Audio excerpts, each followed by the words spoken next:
Hello and welcome to Sophie & Co. I'm Sophie Shevardnadze. Paul Hellyer served as the Canadian Minister of Defense in the 1960s, shaping the country's armed forces for years to come. It was only in his retirement that he says he made a life-changing discovery. He became the first cabinet-level politician from a G8 country to publicly state that there is extraterrestrial life present on Earth. Is this an elaborate fantasy? Are aliens science fiction? Or is there something to claims of their existence? Extraterrestrial life. For ages, humanity has wondered, is there anything else in the cold darkness of space? Skeptics say there is no proof, but there have always been those who dared to dream. And some even claim to have seen things with their own eyes. Do aliens exist? Are they already here? Do they pose a threat or a chance for salvation? Honorable Paul Hellyer, former Minister of Defense of Canada, and he believes that life forms from space exist and are present on Earth. It's great to have you with us on our show. Why do you say that UFOs are as real as the airplanes flying over our heads? Well, because I know that they are. They've been, as a matter of fact, they've been visiting our planet for thousands of years. And one of the cases that would interest you most, if you give me 2 or 3 minutes to answer, is during the Cold War, 1961, there were about 50 UFOs in formation flying south from Russia to across Europe.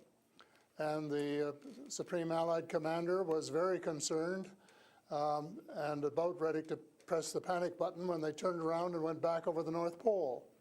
So they decided to do an investigation, and they investigated for 3 years, and they decided that with absolute certainty that 4 different species at least, had been visiting this planet for thousands of years.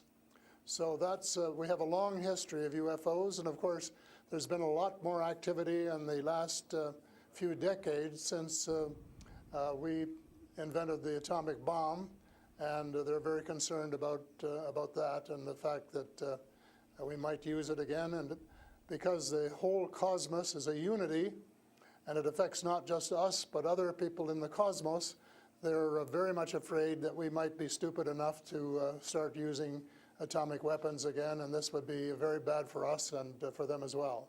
So no serious scientist has ever publicly confirmed evidence of an encounter with extraterrestrials. Why would scientists not confirm the facts if they exist? I'm afraid they must go out of their way not to find out.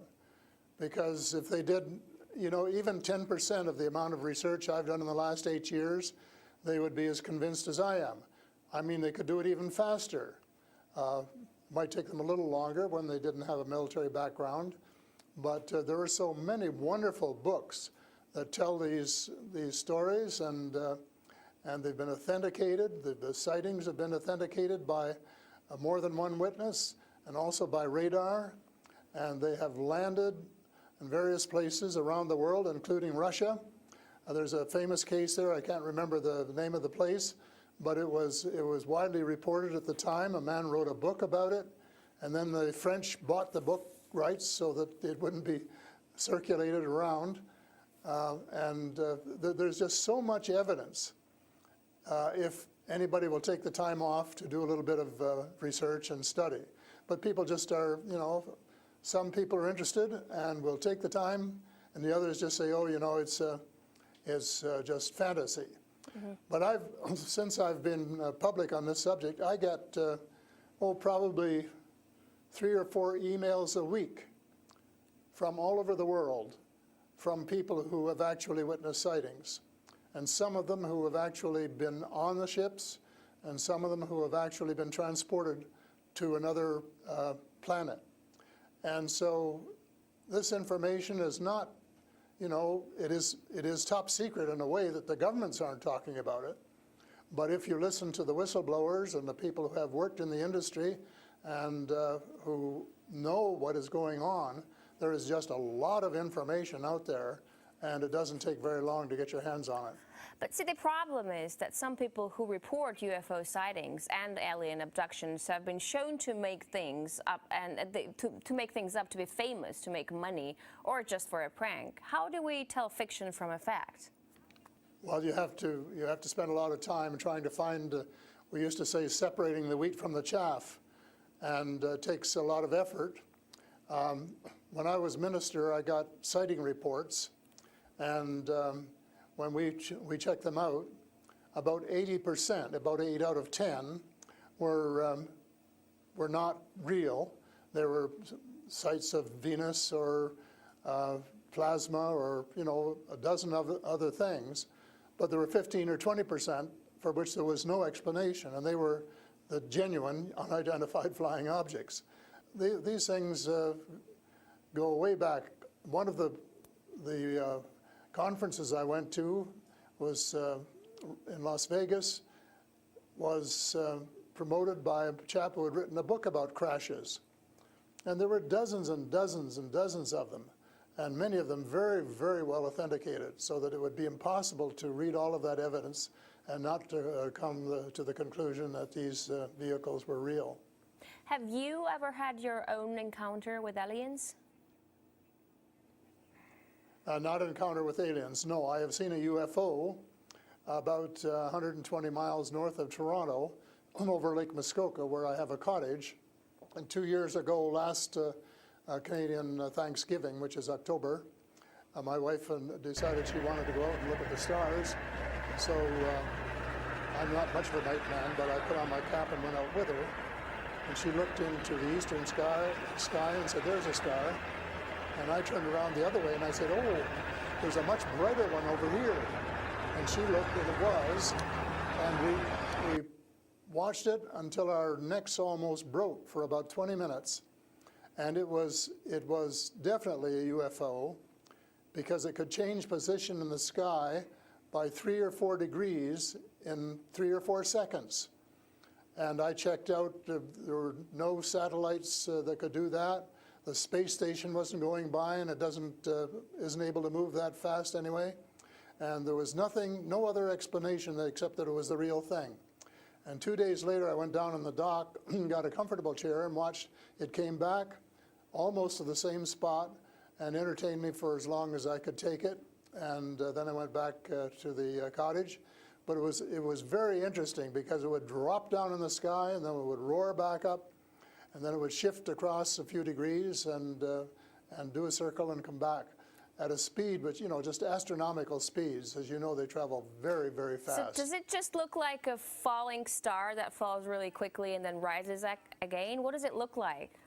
Well, it just looked like a star. It just looks like a star. Right. And I don't know if you're a person who's ever read the Bible or not, but I think the Star of Bethlehem is one of God's flying saucers. Mm-hmm. But you also tell me that people write you emails, 3 to 5 emails a week, and they've actually been abducted, or they have encounters with the aliens. Do they actually tell you what these aliens look like? I mean, you know, everyone's interested. How would I know if I see an alien and if he abducts me? Well, the first question you have to ask is, how many species are there? And I used to think there were, you know, between 2 and 12. And Apollo astronaut Edgar Mitchell, who came to Toronto a few years ago and had dinner with us, agreed there was somewhere between 2 and 12. But the latest reports that I've been getting from various sources are that there are about 80 different species. And some of them look just like us, and they could walk down the street and you wouldn't know if you walked past one. And they're what we call the Nordic blondes, and also the tall whites, who were actually working with the United States Air Force in Nevada. They're able to get away with that. They had a couple of their ladies dressed as nuns went into Las Vegas to shop, and they weren't detected. And I have a friend who saw one of the men walking along the street, and somebody who would recognize that they were different, and he did. So there are those kind, and then there are the short grays, as they're called.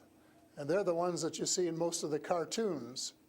Have very, very slim arms and legs, and they're very short, just a little over 5 feet, and they have a great big torso and a great big head and great big brown eyes. But they're different species, so you have to know that they're different species, and it's and know that they're all different. Mm-hmm. So if you saw the short gray, you'd certainly know that there was something up that you'd never seen before. But if you saw one of the Nordic blondes, well, you'd probably say, "Oh, I wonder if she's from Denmark or somewhere," So this species that you're describing, are they all different in terms of nice and mean? Are some of them nice and benevolent? Are others nasty? Or how are they? Are they good to people on Earth, or are they here to harm them?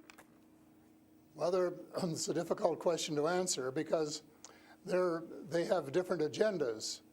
And maybe all of us on Earth should have the same agenda, but you couldn't say maybe that Russia and China and the United States all had the same agenda at every turn, because they don't. And I would say that nearly all are benign, they're benevolent, they want to help us. There may be one or two species which do not. And that's one of the things I'm investigating at the moment, is to see who they are and what they're up to and what their agendas really are. All right, we're talking to Paul Hellyer, former Canadian Minister of Defense, who says extraterrestrial life forms exist and are present on Earth. We'll talk more about what they are and why they're here after a short break. Stay with us.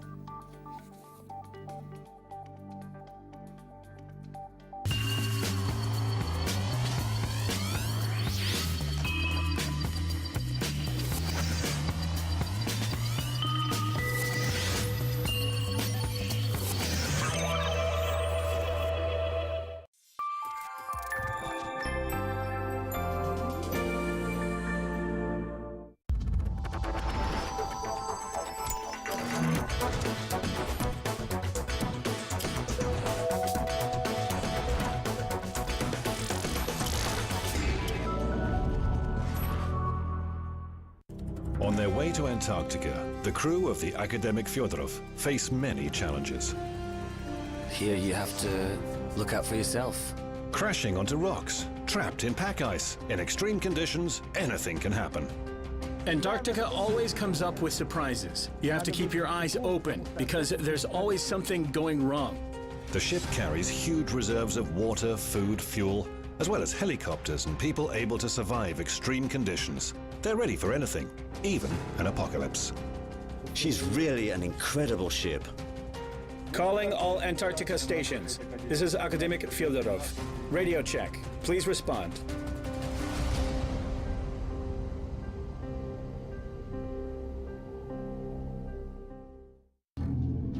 Unexplored Antarctica. What is it in this icy expanse that attracts the people who come here? Now I only go to the dacha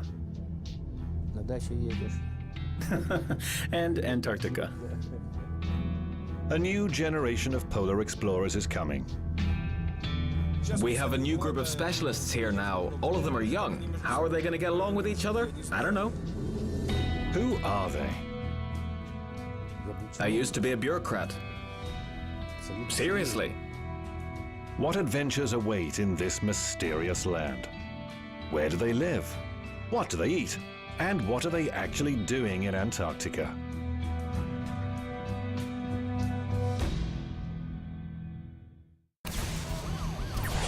"12 months of change. The moments which redefine the world we live in. RT was there to bring you the full picture. Clashed with the police. The police are holding their new envoy to close a camp that is a dark spot on American. Build the barricades which the police had taken down. On New Year's Eve, our global team of reporters and contributors revisit the key events of 2013 and outline what to expect next. Join Anissa Nawi and Kevin Owen for our annual 2-hour news special. Start 2014 with RT.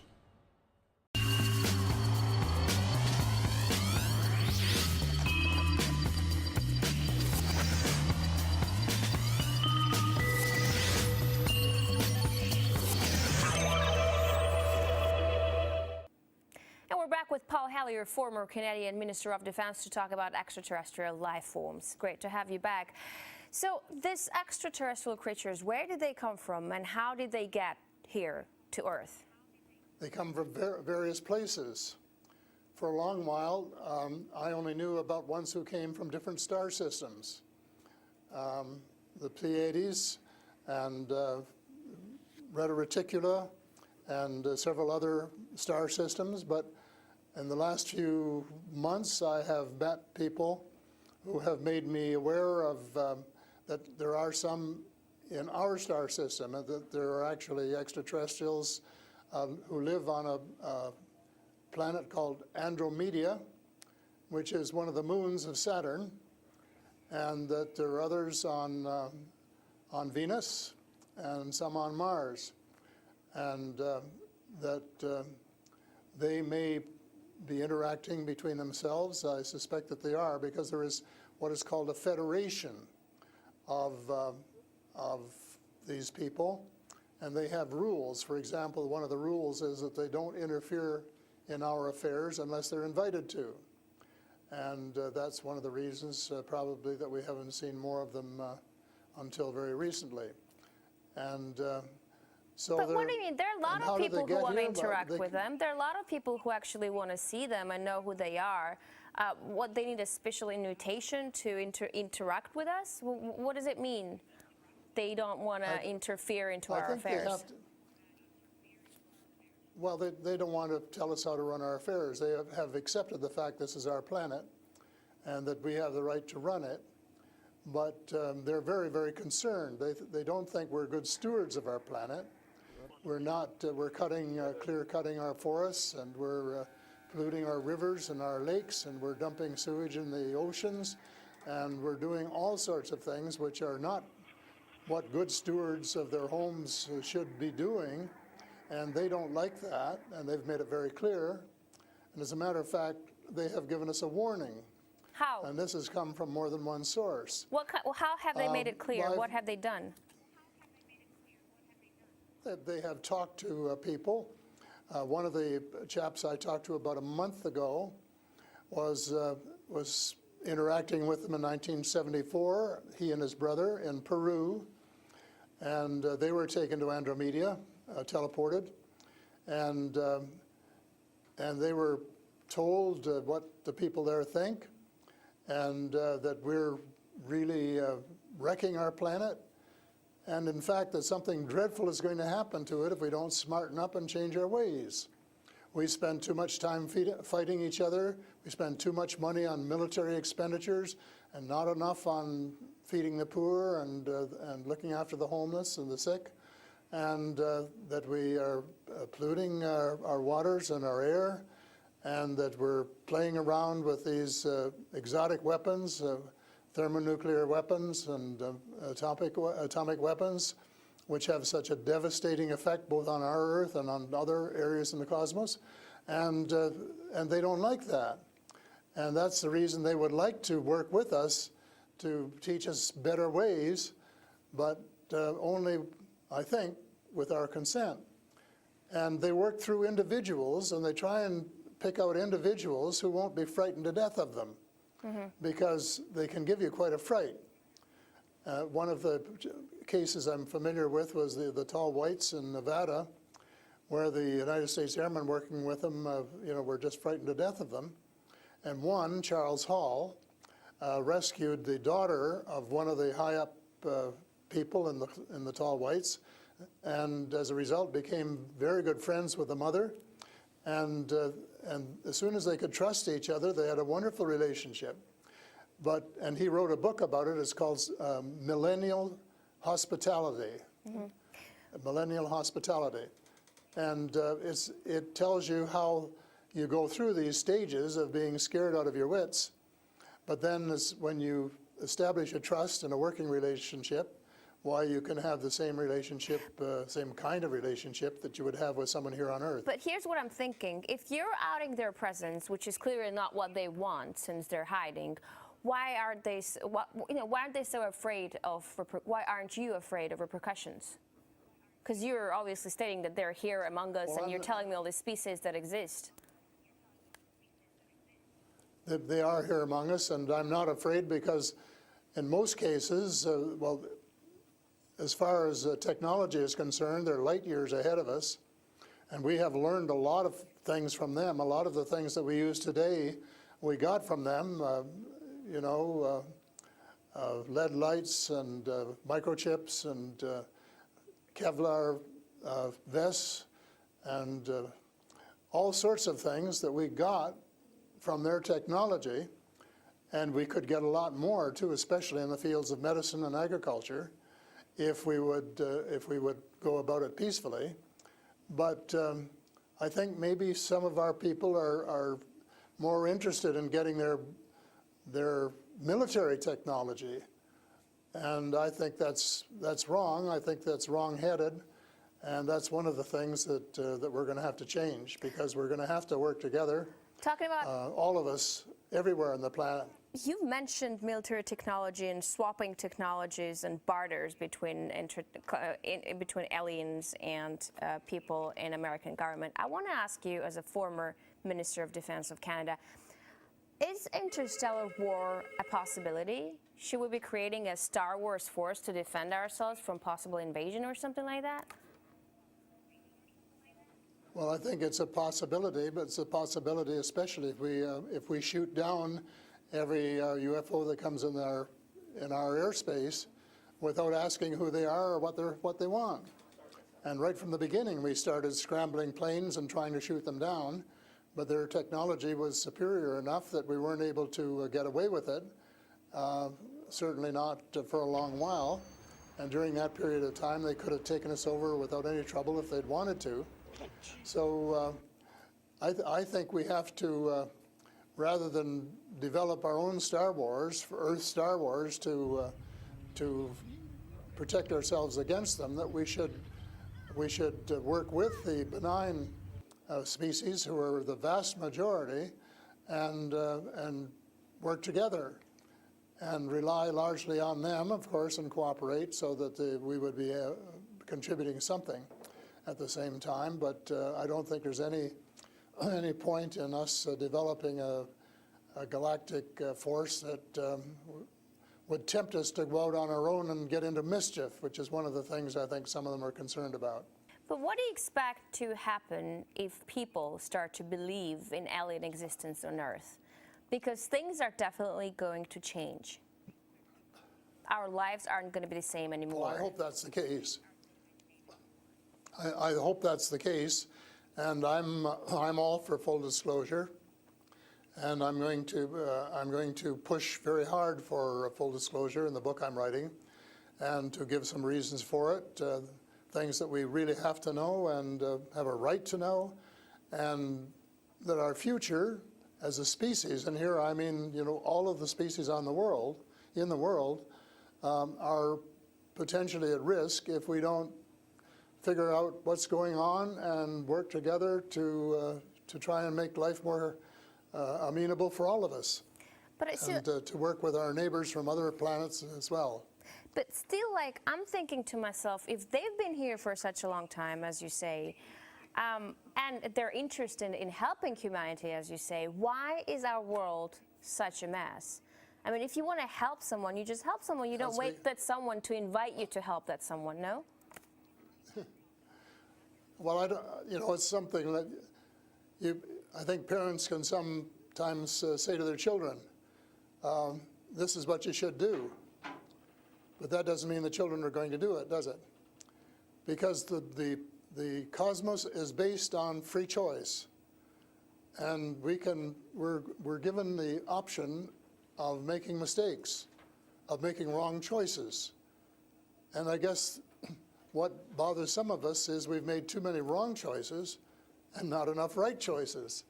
So we're going to have to start switching our priorities and stop spending so much time and effort and weapons to kill each other or to dominate each other, and spending a lot more time on how to help each other to have a better life and a more just society, and a life which is healthier and where the health care is better, and where the food distribution is better, and where the air is cleaner and the water is cleaner, and all of those things that are waiting to be done if we just get together and row, as we say, rowboat, row in the right direction, the same direction.